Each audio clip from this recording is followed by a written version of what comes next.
Секретное оружие Трампа. Украина запретит России стрелять, а в Беларуси выпускают маньяков. Обо всем этом расскажу подробнее в эфире «Нехта». Самые важные и интересные новости. Квартиры по дешевке, правда, в Бахмуте. Как РФ пытается легализовать оккупацию ипотекой. Лукашенко угрожает министрам, требует должок. ЕС пытался выделить денег для Украины. Посмотрим, что из этого получилось.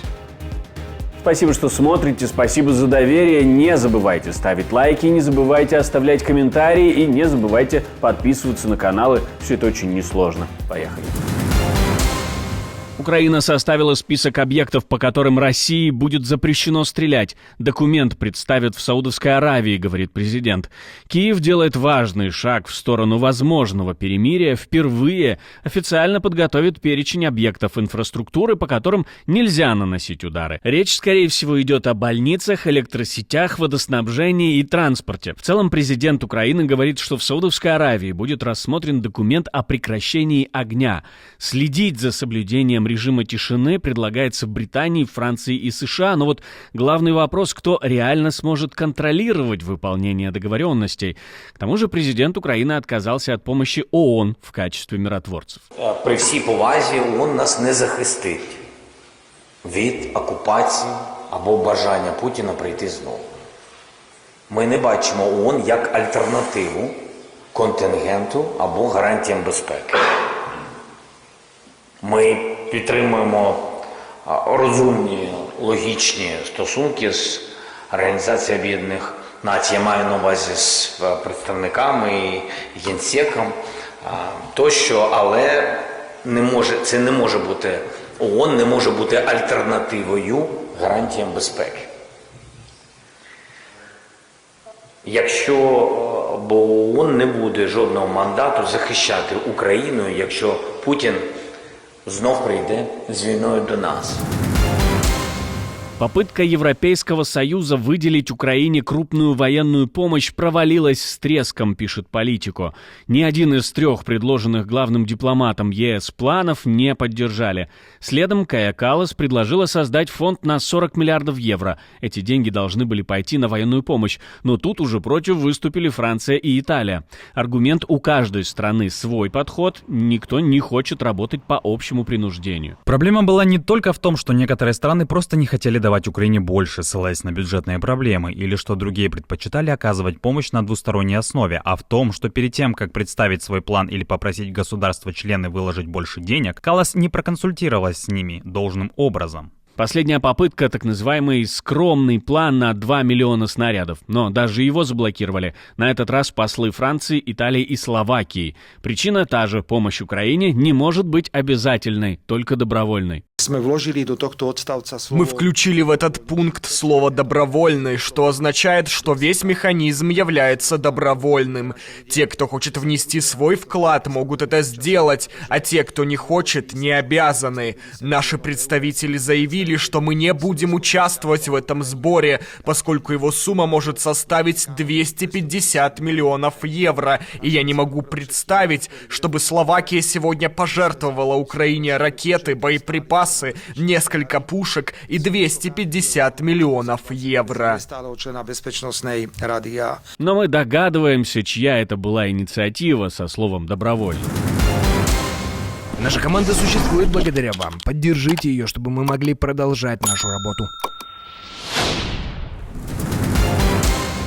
Северная Корея испытала новейшую ракету и уже запускает ее в серийное производство. Пока мир отвлекся на Украину и сектор Газа, Пхеньян снова напомнил о себе и жестко. КНДР провели испытания своей новой зенитно-ракетной системы. На опубликованных северокорейскими госсми кадрах точное попадание по цели в небе над морем. Но главное не показуха, конечно же. Ким Чен Ын лично наблюдал за запуском, сразу отдал приказ запускать ракету в серийное производство. Это значит, что это не просто тест, это прямой сигнал. У КНДР теперь новая система ПВО. Что за ракета, не раскрывается, но эксперты уже называют ее северокорейским аналогом российских и китайских ПВО. Речь может идти о возможностях сбивать самолеты, дроны и ракеты на больших дистанциях. Все это на фоне растущей военной кооперации между КНДР и Россией. И вот вопрос, кто помогает Киму усиливаться, может ли это быть ответной помощью от РФ за отправленных северокорейских солдат? Как думаете? Не забывайте принимать участие в формировании нашего выпуска и писать в комментарии под этим видео свои мысли. Трамп заключает крупнейший контракт с Boeing. Историческая инвестиция в армию США. Истребитель нового, 6-го поколения будет создавать эта корпорация.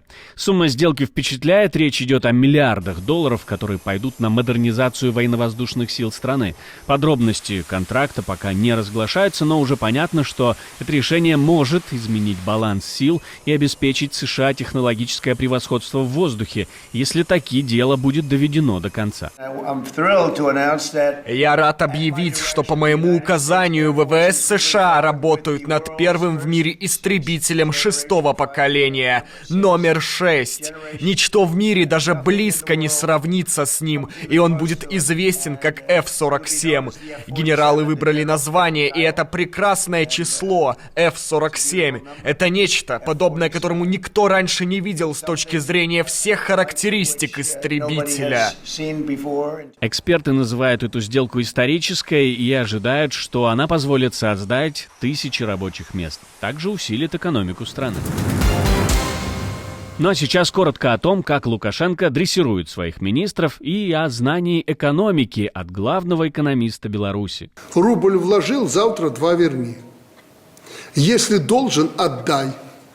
Если не отдаешь, ну так какой может быть с кем-то, с вами там или с кем-то разговор, если вы не возвращаете обещанные деньги там или долги, или материальные какие-то ресурсы. Это касается всех. Это принципиально.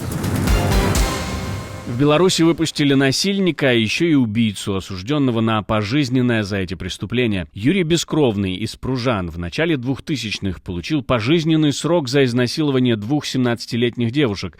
Одну из них он зверски убил. Позже Верховный суд смягчил приговор, и теперь он на свободе. Это первый известный случай освобождения пожизненников в Беларуси. Интересно, что 25 лет за решеткой могли сделать с психикой этого человека? Может быть, это сбой в матрице, или, может быть, его еще к награде приставят?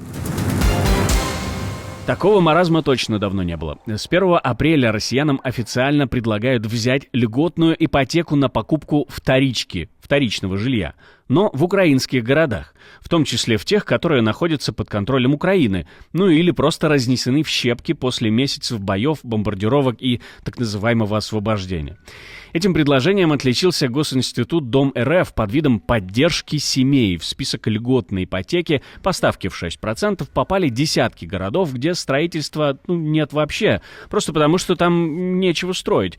Грохочет фронт, идут уличные бои или в руинах лежат эти города, а людям предлагают туда въехать по льготной программе. В перечне Авдеевка, Часов Яр, Курахово, Торецк, часть из них на линии фронта прямо сейчас, к примеру, Торецк. Но и этого мало. В списке Херсон, Славянск, Краматорск, которые вообще под контролем Украины.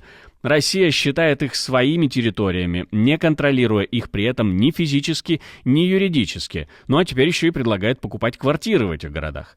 Для сравнения, в список не вошло Запорожье, столица той самой области, которую Россия якобы присоединила. Видимо, там ипотека не по графику, пока не планируется. Самое интересное, город Суджа в Курской области, он не просто под обстрелами, он был под контролем ВСУ долгое время. Город разрушен, гражданским туда не стоит, но ипотеку, пожалуйста, оформляйте. Когда будут выдавать ключи от квартир в разбомбленном Бахмуте или оформлять право собственности в городе, где идут бои, вот это интересно. А как думаете вы? Напишите в комментариях, как вы относитесь к подобной ипотеке, к такому льготному и акционному предложению. Протесты в Турции превращаются в открытую схватку с властями. После ареста популярного мэра Стамбула Экрема Имамоглу улицы города взорвались. Люди вышли на протесты, и не только в Стамбуле. Власть ответила дубинками, резиновыми пулями, газом и водометами. Силовики разгоняют демонстрантов, как по шаблону, уже отработанному в Беларуси, Иране и России. Митинги уже запретили сразу в 3 крупнейших городах страны – в Стамбуле, Анкаре и Измире. Интернет в Турции лег почти на 2 суток. Власти на 42 часа заблокировали соцсети, чтобы заглушить протестную волну, но волна так и не ушла. Полиция задержала 53 участника акции, еще 54 человека просто за публикации в интернете.